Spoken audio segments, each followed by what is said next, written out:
WTN. Welcome on in to Nashville's Morning News on Super Talk 99.7 WTN. And I got to tell you, lots of news to talk about for your Thursday, February 29th. And I got to tell you that there are a lot of really angry people when it comes to illegal immigration. You just heard the Red Eye guys talking about that as well. We've got a lot of great audio for you this morning. And again, a lot of great stories as well. It's sort of a victory for Donald Trump. The Supreme Court has now decided they are going to hear his immunity claim. And so that is good news for a number of different reasons. One of the reasons is because, as you know, the former president, one of the strategies that he is employing in this case is he's trying to sort of run out the clock heading up to November 5th, because after November 5th, I don't think that case should be or would be able to proceed. So it was announced yesterday the Supreme Court is going to decide Donald Trump's immunity claim in this Jack Smith case. Now, remember, this is the DOJ. This is the special counsel, and they're going after Donald Trump, saying that he tried to overthrow the 2020 election. Trump says that he has immunity because he was president at the time. That's the part of this that is going to the Supreme Court. Now, again, this is a win for the president. It delays the trial, bringing us closer to the election. And so for the president, former president, I think this is very good news. And also, you know where I stand on this. I believe that 2020, what happened on January 6th, it was not an attempt to overthrow the government. That is just part of my argument here. But Jonathan Turley is a Fox News analyst, as you know, one of the leading legal minds in America, and a George Washington law professor. And this is part of what he had to say last night. So let's assume for a second that they rule for Smith and they send back what's called the mandate to the district court for the trial to go forward. If that happens in June, the trial judge has to get through pretrial motions that could take easily a couple of months. Then the trial itself can take 3 months. Now, if you do that, you're getting awfully close to the election. And the Department of Justice has long had a rule not to have elections within a couple of, trials within a couple of months of elections. Jack Smith is seeing a loss of calendar space. And for him, it's significant. Every day he loses, it reduces the likelihood that he can get a trial through before the election. Right. And that's why this is a victory for the president, former president, because he is trying to run out the clock on this one. Now, especially when you look at how the arguments are going to be playing out here regarding the Jack Smith side and the Donald Trump side, as they try to narrow down this concept of presidential immunity. Both sides believe that the other one's definition is, quite frankly, preposterous. Now, that is good for Donald Trump. Why?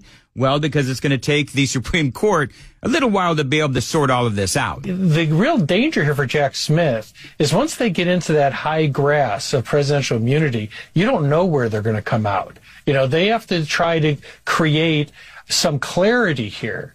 And that's what is surprising. Many people felt that the court would just want this cup to pass from their lips and just say, we're not going to review it. Now that they're going to review it, they're going to have to lay down some new law here. Mm-hmm. And this could not be more important. You know, how they define these immunities has a huge impact on our separation of powers and the three branches of our government. Well, right. I mean, because part of the discussion here, of course, is that by going to the Supreme Court and the Supreme Court having to iron all of this out, this will impact future presidents as well. Now, it's clear, at least it is to me and a lot of other folks as well, it is obvious that the Democrats are going after their political enemies. That is their new playbook. And the Republicans will no doubt, I will say, probably respond in kind. So this kind of immunity will no doubt come up again. And so the Supreme Court clearly does need to define what exactly is presidential immunity. But now that they've accepted this case, they're going to have to make some type of delineation for future presidents of when they can count on immunity. And I have a feeling that at least four of these justices did not feel like the lower court decision did that. So how will they come out on this once they start working the problem is anyone's guess. I still believe that the odds favor Jack Smith in the outcome. But this is going to be one interesting oral argument. Oh, it's going to be interesting indeed. You know, those oral arguments, they're going to start in late April 22nd, actually. That keeps the whole January 6th related trial on hold because this is a big part of the conversation. This is a big part of the trial. Does Donald Trump have immunity and the immunity argument on his side as the court decides that he's possibly immune from prosecution? Now, if the Supreme Court, and it is a conservative court, if they ultimately do agree with the president that he does have immunity, then the whole thing, they say, could be and should be dismissed. But even if they do, and you just heard Jonathan Turley say, even if they do say that Jack Smith is right and Trump does not have this presidential immunity, it is going to go right up to and possibly past November 5th. That is also, of course, good for Donald Trump. Some folks are saying, by the way, outside of Jonathan Turley, that there is no way that they can reach a decision on this before the end of the term. And then the trial begins and it would end by November 5th. There's no way that that's going to happen. So bottom line is, and we'll have to, again, see how this whole thing plays out. But the bottom line is, by the Supreme Court taking this case up, it pushes this beyond November 5th. And then it seems to me like the whole thing will ultimately, I don't know if it'll go away, but does it wait until after the president is done with his second term, if he is elected for that second term? By the way, and so bottom line is we'll have to wait and see how this whole thing plays out. I think it is a big victory for Donald Trump. He is trying to run out the clock on this one. I believe the Supreme Court should rule in favor of Donald Trump, but we'll have to wait and see what happens. Jonathan Turley, of course, he is of the suspicion, as you heard him say a couple of times, that this could be a ruling in favor of Jack Smith. We'll have to just wait and see what happens. The left is absolutely unhinged at all of this, by the way. This is one Rachel Maddow. And when they inevitably rule that presidents aren't immune from prosecution after they leave office, what that will tell Donald Trump, if by then he is president, is that he can never leave the office of the presidency. Right. And if he is voted out in 2028, he cannot leave office, and he is willing to he is welcome to commit any crimes he wants to, as long as he is still president, in order to ignore the result of that election and stay in power for life, because otherwise he is going to go to prison when he gets out. I mean, she's absolutely unhinged. That's Rachel Maddow.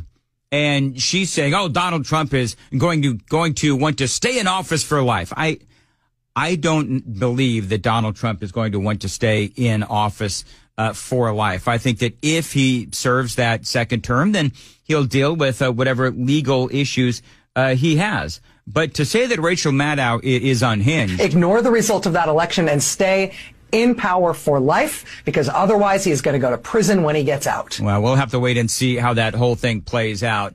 Let's see here. 9113. Dan, what's the point of even talking about all of this? We know that Donald Trump is not guilty. Well, because you and I know that Donald Trump is not guilty. However, this is a very big news story of the day. So this is one of those things that I do have to talk about. And this stuff really does interest me. And the reason why it interests me is because it combines a lot of the things that I'm very passionate about.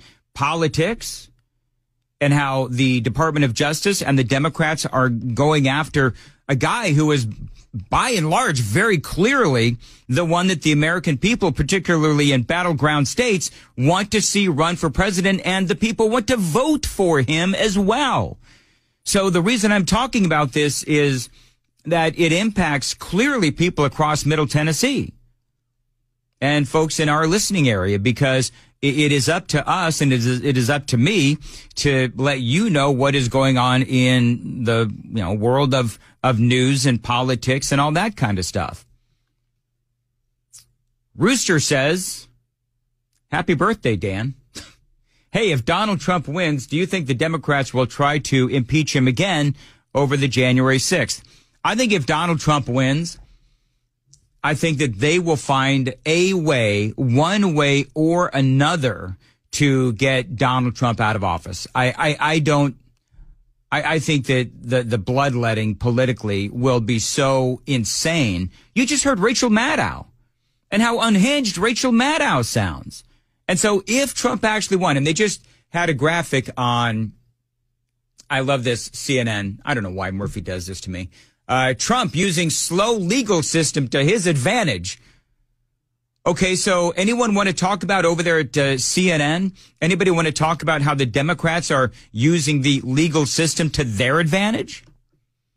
Anybody talking about that over at CNN? No? Okay, well, fine. I'm sorry, Donald Trump is doing what any American citizen should be allowed to do, which is utilize due process. But they just had a graphic up, and it showed that I think a majority of the American people, actually vast majority of the American people, have said in polling that even if Donald Trump is convicted of a crime or this crime, they would still vote for Donald Trump. We talked about this yesterday, about how the majority of the American people believe that they are utilizing, the Democrats are using, as they say, lawfare to try and get Donald Trump off of the ballot. And he is, of course, the main competition for Joe Biden. And so they want to take care of him. By the way, also in the news, this is a sliver of the news cycle today. Illinois judge strips Donald Trump from the Illinois Republican primary ballot. You know where this judge is from? Cook County. You know, that's Chicago. The judge is Tracy Porter. And so basically what old Tracy Porter is doing is she is following the Colorado playbook. Now realize that the Supreme Court is also looking at Colorado. Remember, we told you about this on Nashville's Morning News. The Supreme Court, you know, they think that the claims and the attempts of Colorado to get Donald Trump off of the ballot, dubious at best. And so why in the world, here's what I think. Why in the world would Illinois, and this Illinois judge, Cook County judge, Tracy Porter, why would she jump on this Colorado bandwagon to try to use this 14th Amendment to get Donald Trump off of the ballot, knowing full well that the Supreme Court is most likely going to tell Colorado that what they're trying to do is unconstitutional. This is Jonathan Turley. What is really odd about this Illinois decision is that most judges are waiting to hear from the Supreme Court. The expectation of many of us is that the court is going to reject this claim, is going to reject this theory. And yet this judge decided to break from the other judges and say, no, I want to go on record. It's like paddling furiously to get on the Titanic before it sinks, just so you can be on the list of those lost at sea. I mean, because, you know, the Supreme Court's going to be ruling on this shortly. It doesn't look that good. And this judge basically just replicated the Colorado decision and said, me too. Mm-hmm. In some ways, I don't think that's going to play well with the justices. It reaffirms the fear expressed by people like Justice Alito and others who said, look, if we allow this, it's just going to allow this sort of tit-for-tat type of rulings from various states. The rush of this judge to get in her own opinion to disqualify Trump in Illinois, I think will only magnify those concerns for the court.